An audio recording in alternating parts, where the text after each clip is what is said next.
सुनता है बस। और कोई भी पराया आता है तो उससे पराये से बालक डरते हैं, जाते नहीं हैं। और डर जब लगता है बालकों को तो तुरंत ही आंखें बंद हो जाती है। अरे भैया छोड़ो बालकों की बात, बड़े लोगों को भी जब भी भयानक डर लगता है ना तो सबसे पहले आंखें ही बंद होती है ना भैया, आंखें बंद होती है डर के कारण पहले। जरा सी कोई बंदूक छूटती है पास में तो तुरंत पहले आंख बंद होगी फिर कान बंद करेगा व्यक्ति। तो आज मानो डर के कारण शायद भगवान ने एक बाल लीला किया है, इसलिए डर के कारण ही आंखें बंद कर ली हो, अथवा तो भगवान ने पांचवा कारण और क्यों आंखें बंद करी है श्री ठाकुर जी ने। भगवान ने मन में विचार किया चाहे कोई भी क्यों न हो पर है तो ये मां का रूप ही, स्तनपान कराने का काम तो मां का ही होता है।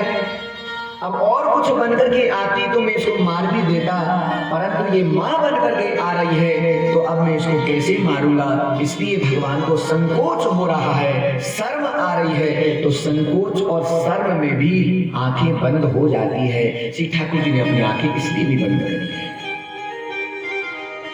अथवा तो क्यों भगवान कृष्ण ने आंखें बंद करी है, इसका और कारण है, और वो ये है, भगवान ने मन में विचार किया है, संत की शरण में, सदगुरु की शरण में, किसी तीर्थ में, मंदिर में, सत्संग में, भगवान के दरबार में, गुरु दरबार में वही व्यक्ति जा सकता है जिसके अनंत अनंत पुण्य इकट्ठे हो जाते हैं, तभी जाकर के उनको संत का दर्शन हुआ करता है।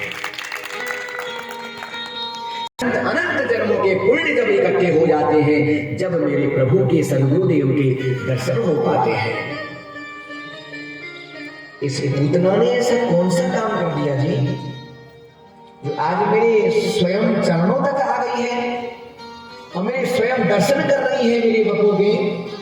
कोई बनावटी शरीर नहीं है मेरा, कोई पत्थर या मिट्टी की मूर्ति नहीं हूं मैं साक्षात ब्रह्म हूं, साक्षात ही हूं। और ऐसे का दर्शन करने के लिए पूतना आई है। इसने कौन से ऐसे पुण्य कर दिए हैं, बिना पुण्य के दर्शन होता नहीं है।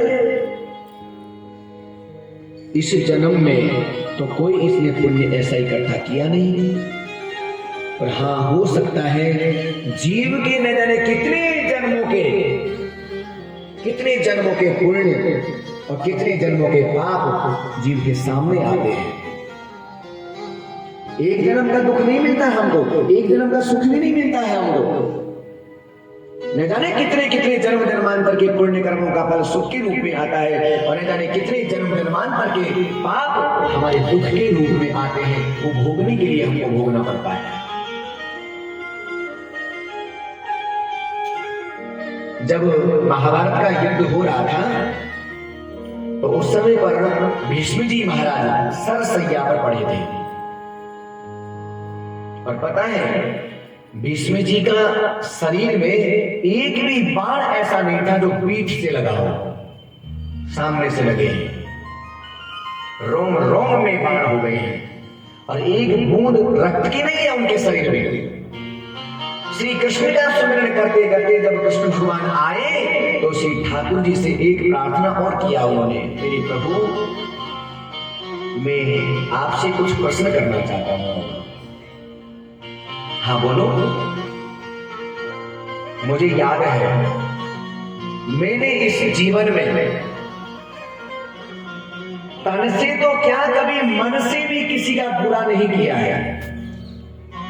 मैंने कोई ऐसा बुरा कार्य नहीं किया, कोई पाप मेरे से नहीं बना है, ये मुझे पता है। और इस जन्म का ही नहीं बल्कि विष्णु जी स्वयं कह रहे हैं कि मेरी बुद्धि की कुशलता इतनी रही है आपकी कृपा से कि मुझे 100 जन्मों तक के कर्म याद है। मैंने 100 जन्मों तक कोई पाप नहीं किया है, कोई बुरा काम नहीं किया है। परंतु आज मैं ये विचार कर रहा हूं कि 100 जन्म तक भी मैंने कोई पाप नहीं किया, तो आज मेरे शरीर में ये बाणों के जो छेद हो गए हैं, ये कौन से कर्म का फल मुझे मिल रहा है? क्या मैंने पुण्य किया उसका फल है ये? आज मेरे शरीर में एक बूंद नहीं है रक्त की, सब बह गया है। ये तो मुझे इच्छा मृत्यु का वरदान मिला है, इसलिए मैं जीवित हूं, नहीं तो मैं कब का ही मर जाता। मेरे भगवान आप मुझे बताइए जरा, ये किस कर्म का फल है जो आज मैं सरसैया पर पड़ा हुआ आपकी याद में रो रहा हूं। भगवान कृष्ण मुस्कुराए और कहा, पितामह विष्णु आप कर्म करता है और भोक्ता भी आपको ही बनना पड़ेगा। मैं दृष्टा हूं, जितने भी असंख्य इस ब्रह्मांड में जो जीवात्मा है और जो जीव जो कर्म करते हैं, उस कर्म का लेखा जोखा मेरी दृष्टि के सामने है। मैं जानता हूं तुमने कौन से कर्म किए हैं, तो बताओ ना प्रभु। तो बोले 100 जन्मों तक तुमने कोई पाप नहीं किया, परंतु 100 जन्म से पहले जो 101वां जो जन्म का शरीर जो तुम्हें मिला था ना, उस जन्म की मुझे घटना याद है। एक तुम छोटे से बच्चे थे और बच्चे बन करके अनायास तुमने एक टिड्डी के शरीर में एक छोटे से कांटे से छेद कर दिए। वो तड़प तड़प करके वो मरती रही बेचारी, उसने प्राणों को त्याग दिया है। बस उस टिड्डी के शरीर में तुमने जो छेद किए हैं ना, बस उसी का प्रतिफल आज तुम्हें मिल रहा है कि तुम्हारे रोम रोम में ये छेद हो रहे हैं। मत भूलो ये कोई किसी का कर्म का फल नहीं है, ये हमारे निज कर्म का ही फल है। हम भले से इस जन्म को याद रखते हैं कि मैंने किसी का बुरा नहीं सोचा, और सबके पास में यही एक शब्द आता है, महाराज बहुत अच्छा किया है मैंने, बहुत सबके लिए अच्छा ही अच्छा किया है, और फिर भी मैं दुखी क्यों हूं? क्या कारण मेरे दुख का? दुख का कारण यही है, एक जन्म नहीं, लेकिन कौन से जन्म का कर्म का फल हमको कौन से जन्म में जाकर के भोगना पड़ता है, और भोगना पड़ता ही है। और इसका भी एक कारण बन जाता है।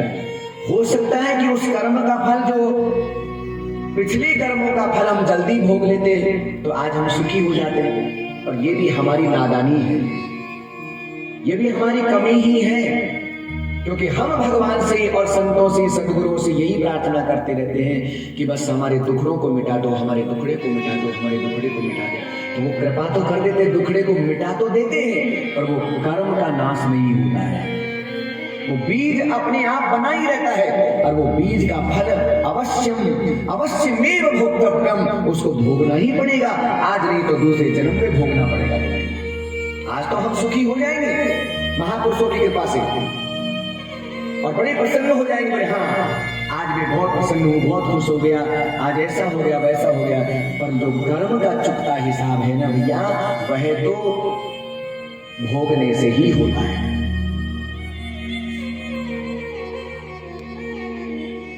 न हन्यते भोगे न बिना इति अघ, अघ मानी पाप। जो भोग के बिना समाप्त कभी नहीं होता है उसी को पाप कहते हैं।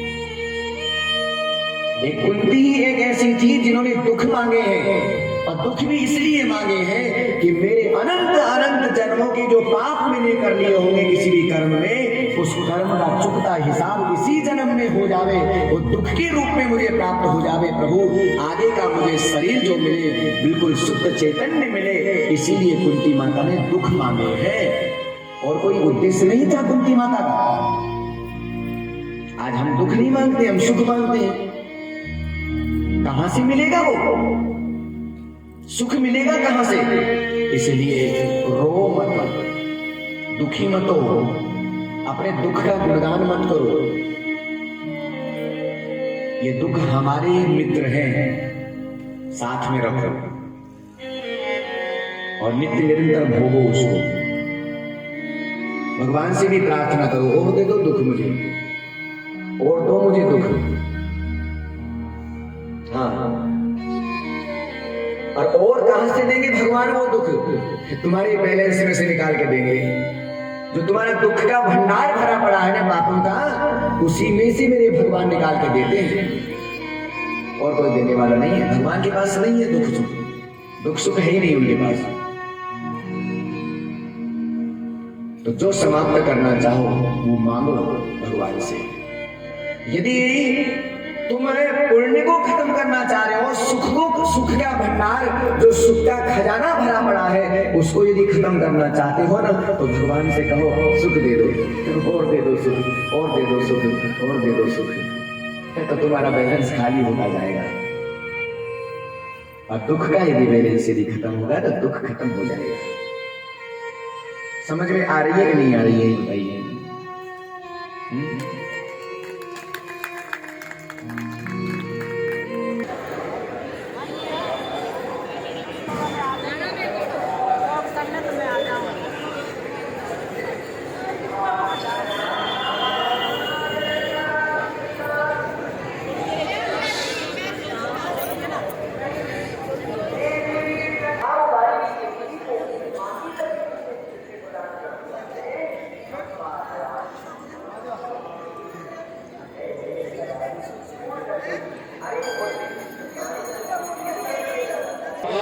सभी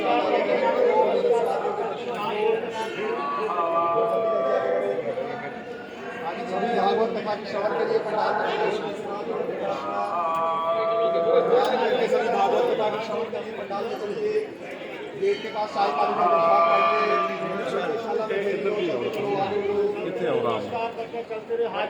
जल्दी जल्दी आगे बढ़ो, इतना समय ना लगाओ।